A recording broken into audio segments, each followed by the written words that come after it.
Welcome to the National Guard Militia Museum's Lawrenceville Annex. I am Carol Fowler, Director of the Center for U.S. War Veterans Oral Histories, a partner of the Library of Congress's Veterans History Project. Today is January 16th, 2014. Today's honored veteran is Anthony W. Melchiondo, who served in World War II in North Africa, Mediterranean, and European theaters of operation. He served with the United States Army after having enlisted in the New Jersey National Guard in July of 1939, entering active service from September of 1940 until August of 1945. He was in the 476th Medical Hospital Ship Platoon. Thank you for wanting to be here today, Anthony. Your eyewitness account is considered a primary historical source and a valuable contribution to our Veteran Oral History Project, and so much so that today marks our 500th such veteran history collected. So congratulations for that. Thank you. Thank you. Can I call you Tony? Surely. Okay. Take us back to life, Tony, prior to service. You had been in high school. Had anyone in your family served in the military before you? No. And you mentioned an older brother? I had two older brothers. Neither one served. Oh, one was entered in the Navy, and he wanted to really stay in there. They found some sort of physical, whatever, Okay. and he was released. He went to training and with the Marines, I think, Navy and Marines. Oh, But he okay. was discharged because of a physical ailment, whatever it was. I can't remember what it was. And didn't you say you had an older brother who was in the 112th before it was mechanized? Was in the what? The 112th. Before it was 12, yes. That's the 112th, one sorry. that went into service. He belonged to the 112th Field Artillery before me. And he joined particularly because it was a horse-drawn artillery. And he wanted to ride horses, and he became part of the polo team that they had located at the 112th Field Artillery in Lawrenceville, New Jersey. And he used to go up every weekend. And that was one of the enticements that I had to join, because I thought I'd like to ride horses free. Oh, Which once okay. I rode, I didn't care for it, so that okay. never developed where I joined because of the horses. But I signed, and I was in for what I thought 1 year. So you and your family have quite a history at this location. No, I was born and raised in Trenton, New Jersey, which Right. is about 15 minutes from Lawrenceville. And that was the only relationship I had, other than when my brother joined, I got interested in it, and I had a couple friends of mine also, and we joined together. And we used to have training once a month, and of course they paid us, which was one of the enticements for me joining. Oh, So good. I was able to come up and ride the horses, and once a month, and I got paid for it. So it was really fun while I did it. Unfortunately, it didn't last that long, because as you know, you want me to go ahead? Yes, please. As you know, I was transferred at a particular time without any notification, and I was transferred to another National Guard unit, which was located at the Trenton Armory in Trenton, New Jersey. And it was a medical unit. Now, I never requested this, but I think what happened, they were cutting back on the whatever at the 112th, and some of the people transferred. And I also had another friend of mine was in the same unit with me, was also transferred. And I got a telegram on a Saturday night stating that I was transferred from the 112th Field Artillery to the 119th Medical Regiment in Trenton, New Jersey, that was stationed at the Armory in Trenton, New Jersey. And I was to report there on a Monday morning, which was a day and a half later. And when I got there, I assumed I was going to be able to be given a chance to say yes or no, not to stay. The next thing I know, I was in line and to receive the clothing for the units I was attached to, which was a medical unit, which I didn't have the slightest idea about being a medic. And that was on a Monday morning. And on Monday afternoon, without any reference or warning, I was put in a truck and sent to Camp Dix, New Jersey, which is now Fort Dix, New Jersey. Right. And the units we were billeted there were the old CC barracks, which were old and dilapidated with holes in the walls. Wow. And it was wintertime, and they had coal stoves to try to keep warm. Messy, yeah. I was not allowed to leave for at least 2 weeks. I didn't even have enough time to notify my parents where I was. It was like, God, what's going on here? But I was only a young man. I was 19 years old. And I had just graduated from high school, which was Trenton High School in Trenton, New Jersey. So this was all new to me, and you can imagine how I felt. Not too good. Next thing I know, they were able to give us a leave for a weekend, which I welcomed with both arms and feet. And we took a bus to Trenton, and I was glad. I did not even want to come back, but unfortunately I was in. And the next thing I knew, I stayed at Fort Dix for at least a year, doing every job that was given to me or thrown at me from all over, taking care of the barracks, taking care of the stove, and so forth. Now, I had no medical training whatsoever. And we stayed in Fort Dix for just about a year and had different types of training. Somehow or another, I was put into the supply department of the unit and helped the supply sergeant take care of supplies that were issued to the troops in our outfit. That first year, the units at Fort Dix went on a maneuver in North Carolina, winter maneuvers, which I knew nothing about. But because I was in a supply and they picked some people to stay behind, which I was glad to do, I stayed behind with the unit in Fort Dix and with 100 or more other soldiers. And what we had to do, was part of the job of staying behind. We had to be on guard duty during the night or day in different shifts to guard whatever things were there for the soldiers that were on maneuvers. So I missed the first maneuver. You want me to continue? Yes, please. After being in Fort Dix for about 8.5 months, we had the order to be transferred, which I didn't know at the time, to Camp Claiborne, C-L-A-I-B-U-R-N, or B-O-R-N-E, Camp Claiborne, Louisiana, which I never heard of. And the complete unit in all of Fort Dix was to travel by truck from Fort Dix to Louisiana in a convoy situation. And I never forget the trip. Anyhow, we ended up in Camp Claiborne, Louisiana, going to the town of New Orleans, which I remembered. And the Camp Claiborne, I had never heard of it, was out in the boondocks. It was out in the middle of the, I'm trying to think of the name they gave Louisiana, way out in the, there's a name because the people that lived there did not even speak English.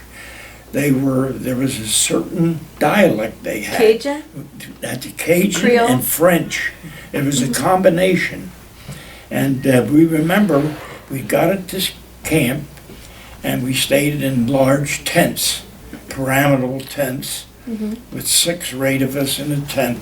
And I remember us staying there, and they also had maneuvers there. And then again, I knew enough to try to get out of going on the maneuvers, and I stayed behind.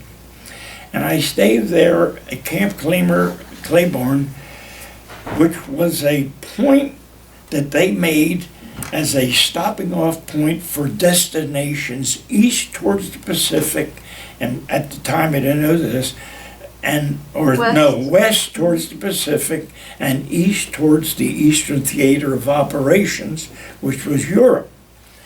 And we stayed there and had some training, and then automatically I was put into a pool of men with different designations. And I ended up being put in a new unit that the Army was just organizing for the first time. And the way I found out about it, I read about it later. In order to form these new organizations, the Defense Department came up with the idea that on invasions there would be casualties.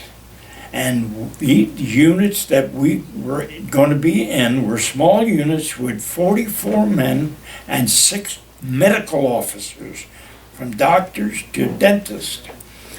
And what happened was, these units, as they went on the invasion, they would stay on the ships, and any casualties arised on the invasion, the casualties were put back on the ships that we were on, and we would take care of them back to the United States.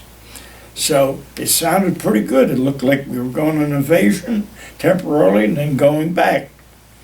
The first trip, I don't want to get ahead of my story. I stayed in Camp Claiborne for about, I would say 6, 8 months.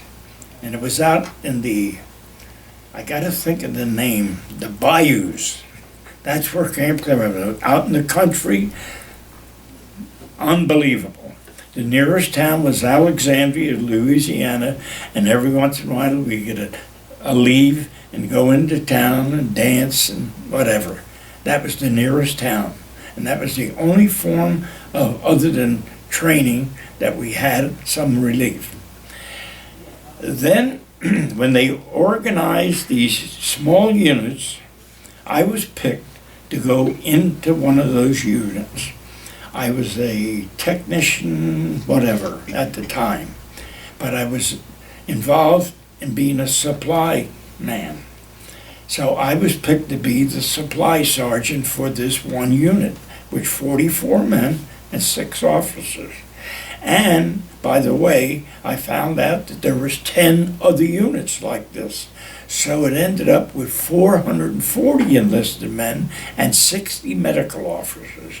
And they started this unit to do exactly what I told you. They were to accompany troops on the invasions. It started with Casablanca, as you know, and went up the North African coast to Oran, Bizerti, and then over to Sicily was the next invasion, and then into southern Italy, which I was in all those invasions, and I went back and forth. The first trip was the invasion of North Africa and the city of Casablanca. I didn't even know what North Africa looked like. I assumed we were going into an African nation with wild animals. That's all I knew about North Africa after being in high school. And when the ships, I was in a convoy with many ships, and as we approached the North African coast, I saw these white buildings in the distance on land. And that's where I found out the word Casablanca. That's White House. They were white buildings. That's where that name came from. I learned. And I was surprised to see big buildings like the United States. I wasn't going into some jungle. Oh, right. But anyhow, we landed on that invasion, and at that particular time of history, there was a general called Mark Clark. He was representing the invasion forces.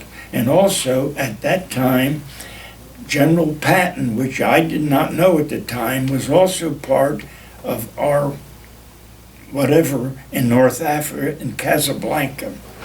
Now, the idea, I found out, we were going on the invasion because at the time there was two French, the Vichy French and the other ones that were allied with the U.S. allies. And one was with the Germans, that's the Vichy, Right. and the other one were our allies. I did not know that till later.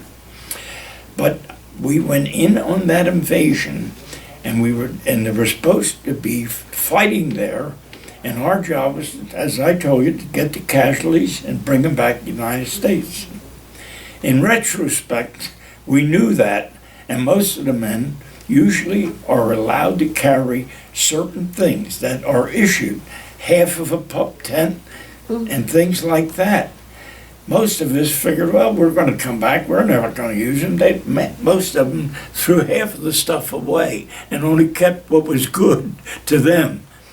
So as we approached for the invasion, and I didn't find this out till later, the Free French made a deal with the Vichy, and that was part of Germany.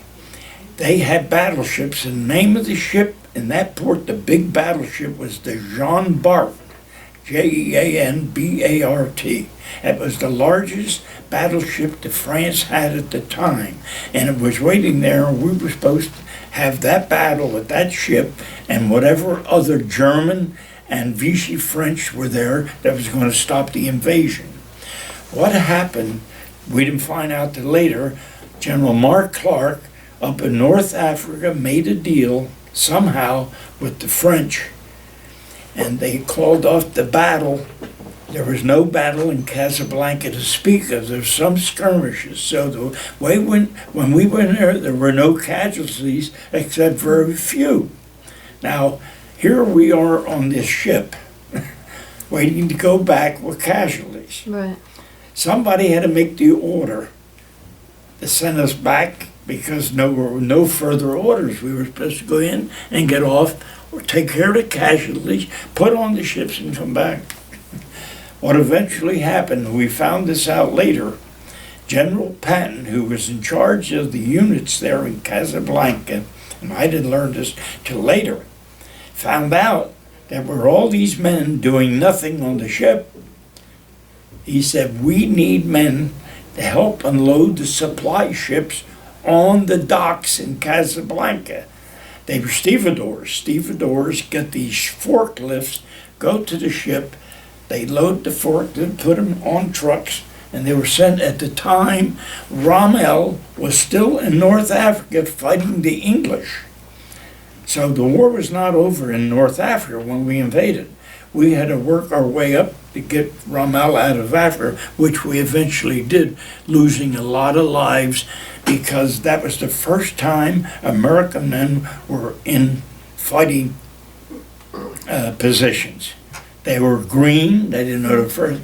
We lost thousands of men because of the inability to have enough experience to fight these troops that were fighting for a couple of years now. Rommel was fighting the English in North Africa before we got there. Well, anyhow. Was that at the Kasserine Pass? Kasserine Pass was Yeah. one of the battles north of us. We were back in Casablanca. The fight was over in Casablanca. The nearest we were, these ships, we came in and had all the supplies to help the Americans that were going to get, they were going to try to squeeze Rommel between the English and the American, and we finally did that. But we went and lost a lot of men. And the English, I remember, did not care for the Americans that much because they were inexperienced. They didn't help. They really probably hindered. I don't want to use this word, Right. but that's what we found out a little later. Oh, okay. It was very, very interesting. Now, our job now, because we are no longer medical men, Mr. Patton, current General Patton, Right. decided we don't need those men. Take them off the ships. We'll stage and put them somewhere for billeting, means in pup tents. This is where the trouble came in. When we found out we had to get off the ships, we had to march from Casablanca, the city, about 2 miles out.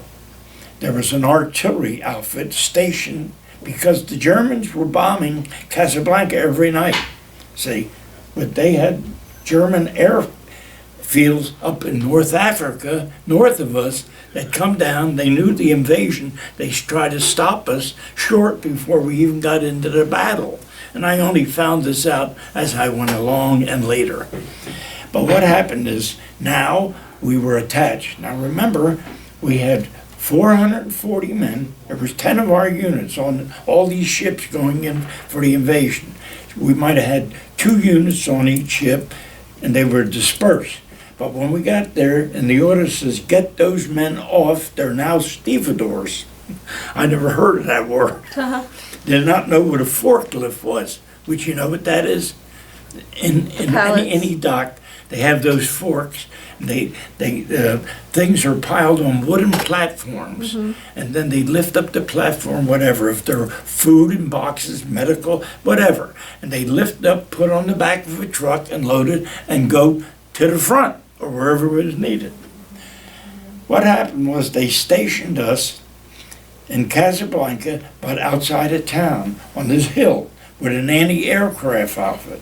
And the reason we were stationed there, because we had no, now in the Army they have what they call table of organization for each unit. And each unit, according to the table, is entitled to so much food, so much this, so much clothing. An appropriate amount to keep them going. We never even heard or knew what it was. We were attached to this outfit because they had a kitchen, and there were hundreds in that outfit, and the guns were there to help shoot down the German planes. But we got attached there because it made sense for us to be with an outfit that already had a kitchen. Now we had a place to eat. The pup tents that we were supposed to have, half of them didn't have them. Right. And when we put them in there now, this is the first time, even though we should have learned back there, a pup tent, they issue you what they call a mattress cover. You know what a mattress cover is? It's open on one and closed. And you get straw and you stuff it in there. That's your bed. 2 men to a pup tent. Pup tent is no larger than that. When you go in, you have to lay down. I don't know if you want me to do this, continue this way. Yeah. When we got to this unit and attached, we had, half of us didn't have enough things, but we finally, one way or another, we were able to get them. And we stayed there in Casablanca for 8.5 months. Wow. I can go to a very wonderful story now because it was known who General Patton was, not at the time, but later. We got stationed in this field up on a hill, and we knew where we ate because the food was there for this outfit, and they were allowed to get more food to supply us. Then I became the supply sergeant immediately, without the stripes, because we had just got organized. But anyhow, I was able, now in the table of organizations, each unit is allowed a certain amount of clothes, shoes, whatever, tells you how many per person, and so many rations, and whatever trucks there were. It took us a while, but we did get organized, and I would go to 3 or 4 men with a truck, and that's what they would call a 4x4 truck. It's open with things on the side, but you take them off and you load the truck up with supplies. Now, in every place where they have, whatever we were, an invasion, they have what they call a supply dump. And all the supplies that are needed to run that part of the Army are there. And what you do is my outfit you are issued this table of organization, and you take that to the supply depot, and they have an officer there, and he looks and he knows exactly what you're entitled to. Now, I have a truck with 4 men, all from New York. And I remember, they were the biggest thieves I could find. Because when we got to the supply depot, we wanted to get as many supplies. We had nothing. So we were down to the basic, which is nothing. When we got there, the officer that was in charge and took us in the truck, followed him to each pile of food, whatever, clothes, shoes, whatever, and he said, "You're entitled to so many." And I had the men go get them. Instead of 2 boxes, they would take 3 or 4. Anyhow, that's the way we got our supplies until we learned a little bit what we were entitled to and made sure we got enough, maybe even more. And that's what we used to do, not every day, but we go to that depot and get them. Then we had no trucks to drive, and we had officers there. We were able to get a couple Jeeps, trucks, which we needed. I'm talking about for 440 men, not for 44. See? So they had to figure a way that each one that needed supplies used these trucks. So that was part of the invasion of North Africa. Now, we were stationed there, living in those pup tents for 8.5 months. But as time went on and we learned, every morning we had a march in columns of soldiers into the port, go in there, and they would give us certain jobs, which I started to tell you, unloading these freighters that had thousands of tons of all kind of supplies that were needed to the troops that were fighting Rommel, North Africa, up beyond Oran and the different towns up there where Rommel was fighting the English until the Americans joined him. And as the Americans went up, they needed these supplies. So we would unload the ships, and we found out the way they load ships is they have a layer of whatever, say boxes of food, and then they load them with big planks, 4 by 16 on the top. So there'd been another layer until they went up to the top. The reason I'm telling you is because we used some of these supplies. As we worked there unloading and loading them on the trucks, we made sure whatever foods were there, we got our share and took back. One day, I'm making the story too long, I think. Let me just get over this. As time went on, some of the men in our unit were from the South. I remember these 2 Southerners, they were over 6 foot. As we were marching back, they had these big long sheets of wood, boards. They were 4 by 12, whatever. Well, what the hell they're going to do with them? We got back there and we found out right away. They were so big it was tough to sleep in these tents. They were 6 foot, the tents were only this high. So they took the tent down and built sides with the wood and put the canvas up. Pretty soon we had a tent city. It started at 6 foot, pretty soon it was 10, and we had all these, and the reason I'm telling you, because Patton came in and saw it. And the tents would look like a tent city if you drove by. So we were on a highway towards north of us. The cities north of us, I can't think of the names right now. So when you went by, you look over, you saw one tent 4 feet, another 6, 8, bunch of tents. And because each day we learned about the wood, everybody started doing that. And every day, the things got bigger. Each one made it bigger so you could walk in without bending down. They could hang these lanterns that they issued, I forgot the name of them. Pretty soon it was perfect. And then instead of just having the mattress covers, we found different ways to pad it and so forth, just to make it easier. And this went on. We were in Casablanca 8.5 months. As the months went on, these things were bigger, and the officers were sleeping. They had a barracks, a wooden barracks like Fort Dix, where to go in, and they had decent cots. But then they found out they could go to Casablanca and stay at the hotels. It was funny. In the morning after Reveille, is it? We'd chalk up, all the officers would leave and go in town. We'd never see them. Anyhow, Now I'm going to end this story. One day, we're in the camp, and here comes a command car, open, with no top. And there, you can see in the front on the plates, there were stars, meaning there was a general. And that was General Patton. And he pulled in, and he asked for the commander. Well, we had no officer, they were in town. If they slept, they didn't get back till 10 or 11 o'clock. The sergeants took care of the morning reveille, the breakfast, and march off to the port to do their work. Well, he pulled in there, and there was no officers. He got so mad, he said, I'll be back tomorrow, and he had the silver guns on him that he was noted for. And I didn't know him at all, never heard of Joe until later. But he said, I'll be here tomorrow morning, have every officer here. The next morning, there was hell to pay. What he said to those officers, I don't want to repeat word for word, but he wanted all those officers. He said, if I catch any officer in a hotel, I'll shoot him personally. That's exactly what he said. You got to imagine, these men were not soldiers, they were doctors and dentists, whatever, and different surgeons.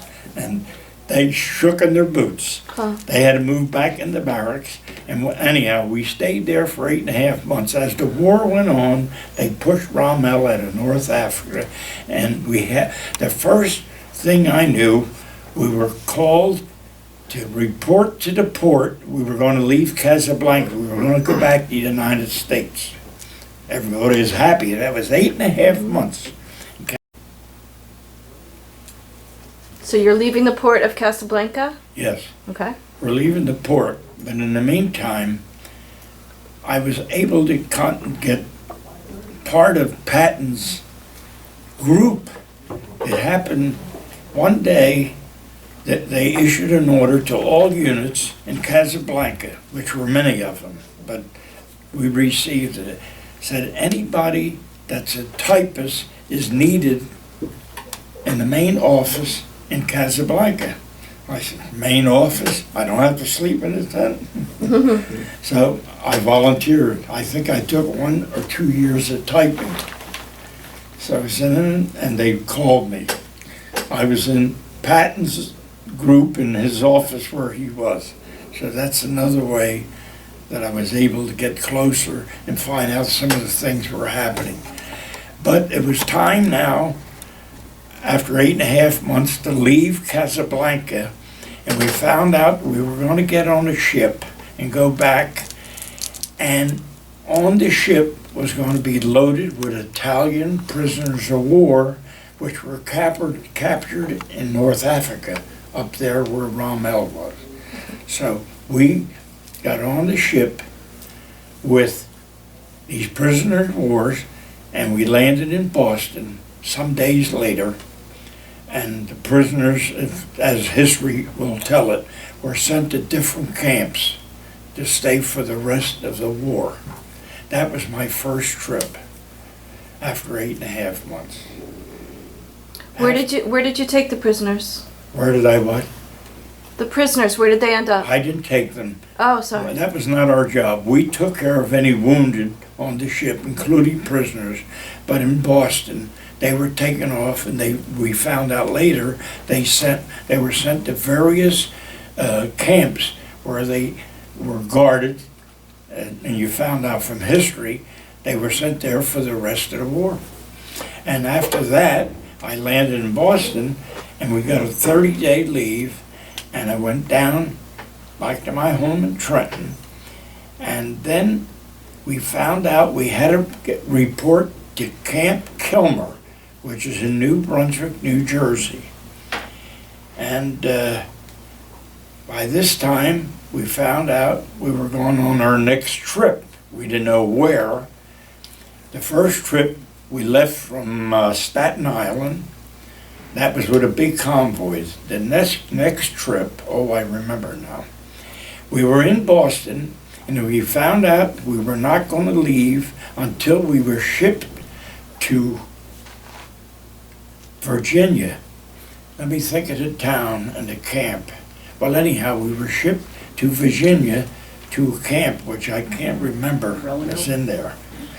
And we stayed there for a while, and then we got our orders to go on the second trip, which ended up in Oran, North Africa, which was north of Casablanca.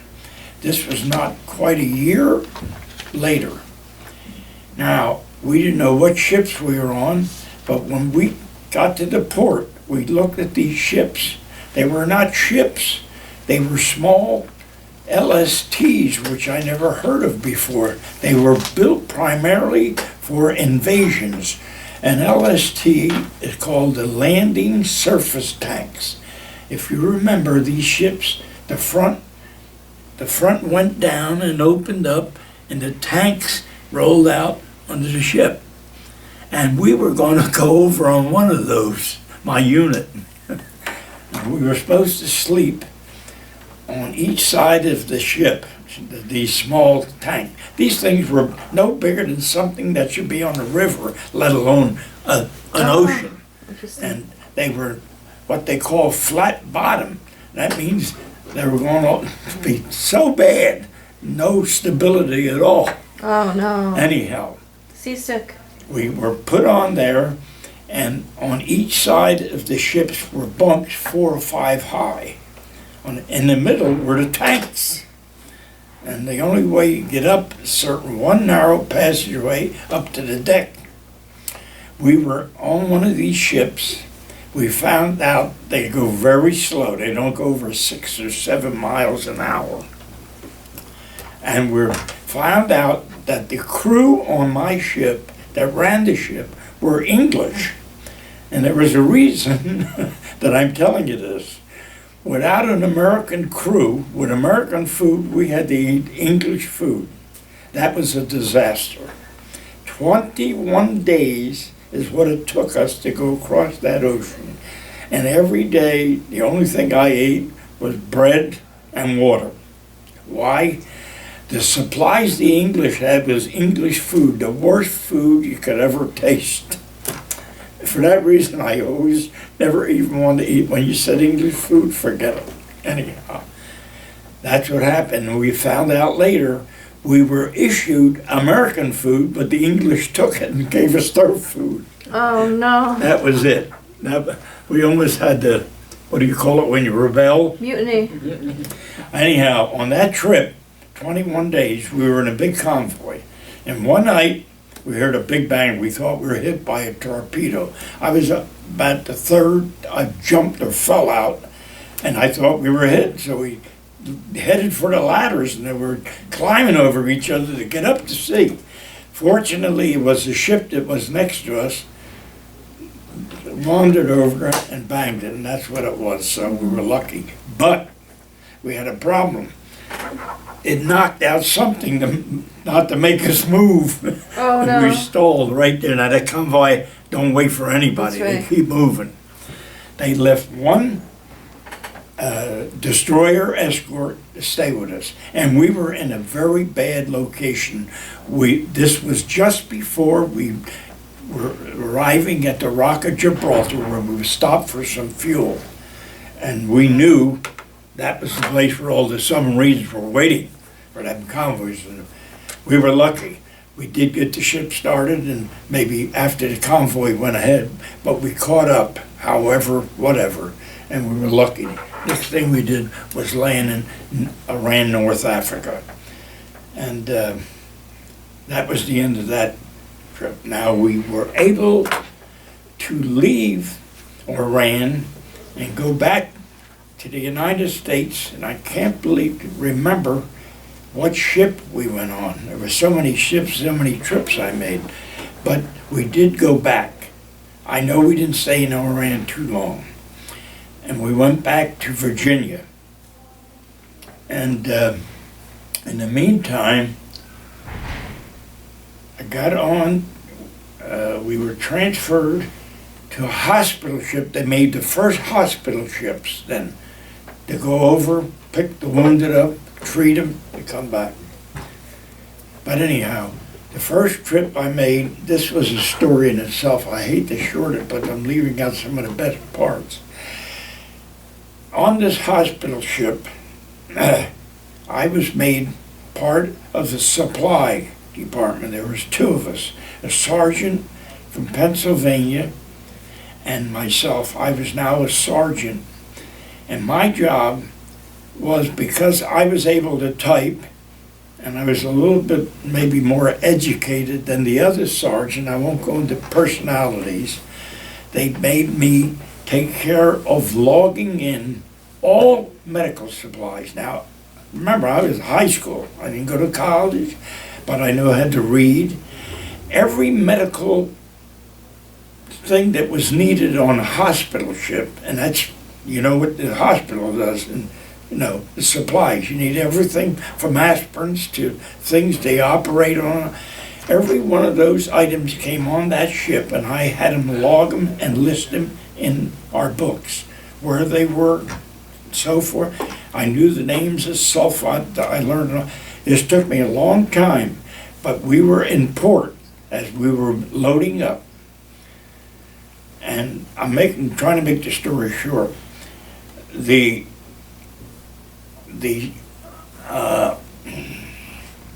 rank of the man that was going to run that whole department was Master Sergeant. That's the most you get, 3 up and 3 down, with a diamond in the middle. And I was only 3 stars at the time. I figured I was going to get the job. I did all that work. I logged in every piece of medical supplies for a hospital ship. That means just like a hospital, just thousands of items. We had to store them in refrigerators. The drugs had to be secure, all that stuff. And I did all that logging in. When we were all done, they named the other guy as the man with the stripes. I was so mad, and I didn't give a damn about Army regulations or anything. Oh. I said, I quit. The officer in charge was, and that's why the other guy got it. He was a lieutenant from the same units that came from Pennsylvania, made part of that hospital ship. And he knew that fella, he didn't know me. But I assumed, because I was doing all the intelligent work, because all he was doing was making sure that the stuffs were brought in by trucks and push carts and so forth. I was doing all the intelligent work, if you want to call it. I said, I quit. He said, you can't quit, you're in the Army. I said, I'm not going to work. And that was it. The officer in charge was from my unit. And I never forgot his name. He was a captain. He said, Tony, you can't. I said, I'm not going to. If you send me there, I won't do any work. I said, you can put me in jail. That's how furious I was. After what I did, I was working 12, 14 hours just to log that stuff in so that ship could leave. Well, anyhow, I ended up in the kitchen as a KP. Now, I was mad. I can't explain it. You can understand. Yes. A few days after I was in the kitchen, I'm cleaning dishes, and I had the worst job, of course. They had barrels this high of scrambled eggs, powdered eggs. And the same size barrel had powdered soap. Oh, no. That's what I did. They made powdered soap, and the kitchen went crazy. The officer come down. He said, you're out of here. He said, we're going to put you in the jail. Did you do it on purpose or accidentally? Let me say this. Uh-oh. I can't implicate myself here. Oh, I did, of course I knew it. You can smell soap, or you Oh, can't. Well, anyhow. Fortunately, there was a lieutenant from my town. His father owned a furniture store, and he knew me. And he knew what had happened to me. He said, Tony, I'm going to request the captain for you to run. It was the best job on the ship. The PX, where you give out stuff, you sell the soda, cartons of cigarettes. I didn't smoke, but I had enough cartons when I left there to feed the city. But that's what I became on the hospital ship. So what happened is I made that first trip with the hospital ship. We stopped in Oran. From Oran, we went into Naples. when we got to Naples, if you recall the war, there was supposed to be an invasion, according to the Germans, on the belly of France. They sent Patton there, and the Germans thought that's where the invasion come because they knew Patton was the best general. By that time, Patton had got caught in Sicily slapping that soldier, if you remember the story, and they reprimanded him and made him do speeches and all, but he was taken out of the command. But we landed outside of, that was on another invasion I was on, in the belly of Marseille, southern France? well, it never came. We Oh. thought it was going to be an invasion, so they had a hospital ship ready for any wounded. So we did pick up wounded from different parts. I never forgot, we had one fellow who was a comedian. He's very well known. And he was crazy. He was really out of it. That's why he was on the ship. But I think he did that purposely. I can't think of his name. But we went back with the hospital ship. I want to get over this. That was one of the trips. After that, my trips were on different ships. I was on a Navy ship. I can't think of the names.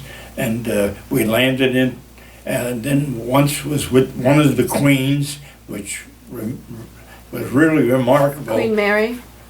I think it was the Queen Mary. Okay. Yeah. Anyhow, they had to go into Scotland because they had to keep away from the submarines that were waiting in England outside of London.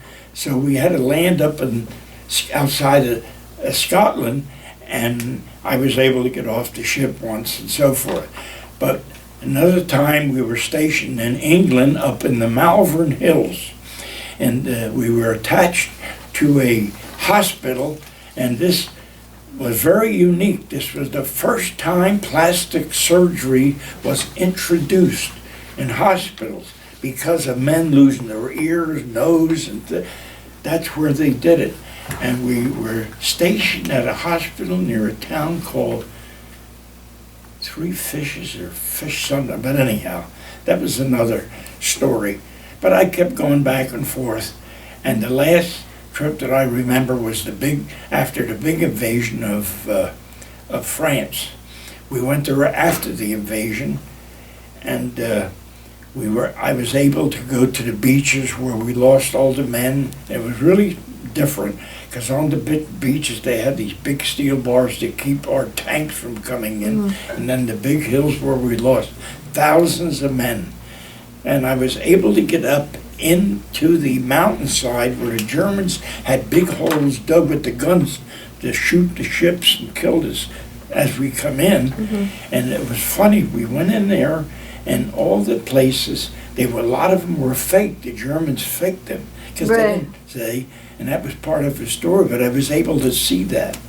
And this went on for a while, and I made so many trips. I went to different places. It was very interesting. I was a young man out of high school, and I happened to become the first sergeant, and I happened to meet a friend of, my commanding officer happened to turn out to be my daughter's godfather. He was from Brooklyn. I got very personal. I took care of him and the lieutenants. I was able to get to Paris, which you can see some of the pictures there. I was attached, another important thing, I was attached to an outfit right outside of where the invasion was, and there was an airfield right next to us. And one day I heard a boom. We ran out, and it was a jet. We never heard a jet before. They were the first jets that were captured by the Americans, and they got the jet, they tested them, and put them on aircraft and sent them back to the United States to check them over. But that was very unique. Very unique. So I was lucky, and I was able, because I was a supply sergeant, I was able to talk to my officers going on one of the planes in this airport next to us to Paris. So we flew into Paris, and I have some pictures with the officers at the Champs-Élysées and all the different places. I was able, that's it. And that's why you see the different things. And shall we get to my discharge? Yes. Because I want to get out of here, and I know I don't want to hold you up any longer. Anyhow, I came back after so many trips, I can't even count them all. I made more trips and was on the ocean more than most sailors, which was unique in itself. And I was on the largest ship, which was the Queen, to the smallest one that never crossed the ocean, the LST. And I'll never forget that trip. 21 days. Wow. I was discharged from Fort Dix, New Jersey, after almost exactly 5 years, which gave me an experience that I'd have never got in any college. Is there anything else?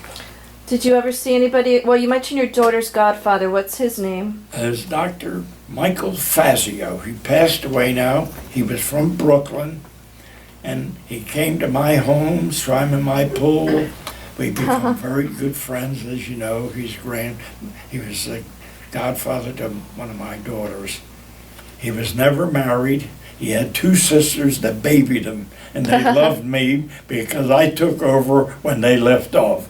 Wherever we went, when any invasion, the first thing I did was get him pillows and sheets and mattresses to sleep on. And the rest of the officers used to be mad at me because I couldn't get enough of them. Let me ask you, why are you wearing sunglasses in these pictures? Because they're prescribed. Is that in Casablanca? Let me see that picture. No, this picture. Oh, now I can't even tell you. Where's this? So far, I'm on my 3rd picture of you with the sunglasses. Far right, yeah.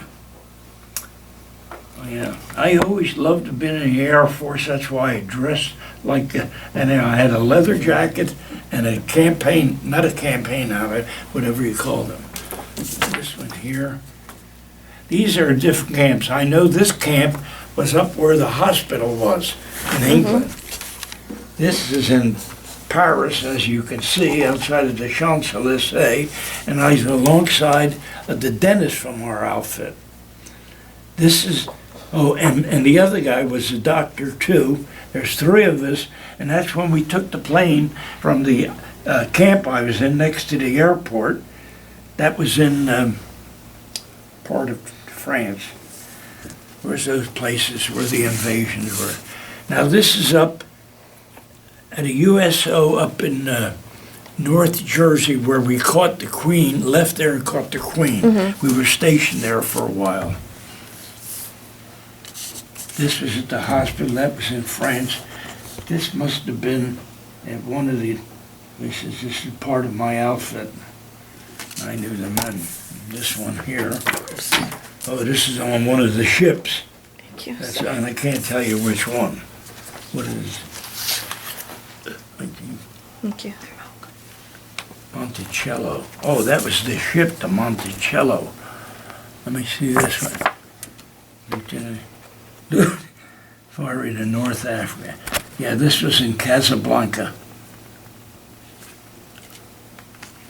You remember the French actors well known, Maurice Chevalier? You ever hear him? He was in some of the latest musicals. We went to a restaurant and I saw his picture and I said, yeah, he always comes here. And we were in the restaurant where Casablanca was made. It was right on the boulevard, and we used to go there for lunch. This was taken in Casablanca, I think. I don't remember. Yeah, anyhow. Did you join any veterans groups or do any reunions? No, after 5 years, I didn't want to hear anymore. All I wanted to do is make money to live better. Yes. After 5 years. Did you use your GI Bill? Did I what? Your GI Bill. What about it? Did you do anything with that? The only thing I ever did with a GI Bill, I got one truck for my brother who happened to work for a couple big beef companies to haul beef to different grocery stores, which I later worked with him for a while as I first got started. And the reason I mentioned that, you couldn't buy trucks or cars. You had to have a coupon to do it. They gave every veteran a certificate to buy a one of the vehicles or trucks that they had from the inventory that they retired. And you'd have to go to Fort Dix or a different camp to bid on them. And I did that. This is from the hospital ship commander. Yes. You got a letter about he wished he could have had a position for you in supply. A recommendation, was it? Yes, a Yeah, recommendation. what happened, I was on the hospital ship at the time, and he knew what I did, and he said, because I wasn't gonna stay there, he said I was overqualified, Oh, which was right, because that's what happened. But right. I never got involved with it. I just became a first sergeant after that, because I was with a small unit. But that was my first chance to really become something with hospitals, because it gave me a lot of experience. Can you imagine learning every product that was used in a hospital and got to know where to put them out? And I didn't realize the responsibility, especially with drugs, right? Never Did you got into did you it. ever use this letter? Did you ever show it to anyone for a I never job? used it whatsoever. Where I went, it didn't make any difference. I had to do everything on my own. When I came out, I got in the automobile business by luck. I had my car parked at a gas station, and a fella came in and wanted to buy it. And I'll never forget, it was a 1940 Buick Super Convertible. And I loved it because that's all I had. And he wanted to buy it, and he had a 1946 first cars made, wanted to swap me. I said, no, I want the money and the car. And I ended up, when I made that deal, the car I bought was about $800. The car I traded was worth $1,800, and I got whatever. And I said, this is the business for me. All right, so now what we'll do is we'll bring together the people who came with you today, and we'll Okay. talk about them a little bit. Okay. So just stay put. Wouldn't be here. Without Bob Stevens, you wouldn't be here. No. He became a personal friend of mine. Too close. Don't get too close, but Yeah. you're too young. So Bob, you're in the Guard currently? I'm in the Guard, yeah, I'm a major in the Guard, and I met Tony probably about 7-8 months ago, and heard all his stories over the course of the past few years, or a few months, and I thought it would be a good fit to have him do a memorial to it. And how did you hear about the project? I actually contacted Chief Doherty, who's in the PAO office, who Right. I'm friends with, and he put me in touch with you. Was he deployed with you as well? He did not deploy with me. Oh, okay. He stayed back. Oh, okay. But, so that's how I found out about you, and Tony can tell a story, so I thought it would be a good fit. How do you think Tony did today? I think you did a good job. The only thing is, you crossed the ocean 34 times to Well, and from. I don't remember. I'm trying to think, because you see, I would go over it with one ship, then get off and come back with another, and then there's some I went over and came back with the same ship. Like the hospital ship, I made the round trip on that one because we picked up the casualties and came back with them. And when I landed, I got off, and that's how I ended up in the encampment where I met this doctor friend of mine, and he had a group that was just organized, and he called me and he says, come to the camp, and he made me first sergeant of the group. That was pretty ideal. So right away, I found a home, right? Because God knows where I would have ended up with Right. had it happened. Well, I just want to thank Bob for encouraging this interview to be done, which is our 500th interview. It's And impressive. thanks for making it today, too. It's impressive. Now, this is your daughter, Tony, and she also helped get you here today. Yes, Tony, how do you think your dad did? I think he did well. When he gets talking. She knows she better say that. But I've heard all these stories many times, so we're glad that we were able to memorialize them. I think it's very Yes. important. Tony, I just want to say that I'm honored and humbled that you're here today to speak to me of your sacrifice and contribution that you made in service to our country. Thank you, and God bless you, Tony. Thank you.